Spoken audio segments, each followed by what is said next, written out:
તારીખ 7 થી 15 ઓક્ટોબર સુધી જામનગર ઉજવી રહ્યું છે વિકાસ સપ્તાહ। ત્યારે ચાલો જાણીએ જામનગરના કલેક્ટર શ્રી કેતન ઠક્કર સાહેબ પાસેથી કે જામનગરમાં કયા વિકાસના કાર્યો થયા છે। નમસ્કાર। નમસ્તે સાહેબ, આપની પાસેથી જાણવું છે કે જામનગરમાં કયા કયા વિકાસના કાર્યો છેલ્લા વર્ષોમાં થયા છે। જે વિકાસના કામો થયા છે તેની હું યાદી બોલતો જઈશ। જો જામનગર હોય તો તમારે કહેવાનું, ચલો રમીએ રેપિડ ફાયર રાઉન્ડ। યસ। ચલો, global traditional medicine centre ઇટરા, Jamnagar. Longest overbridge in Saurashtra, Jamnagar. અદ્યતન જીજી હોસ્પિટલ, જામનગર।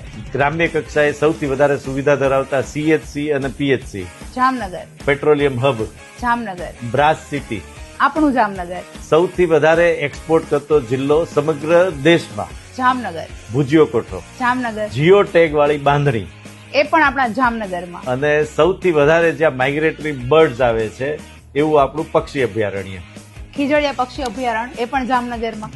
બોલો, છે ને વિકાસની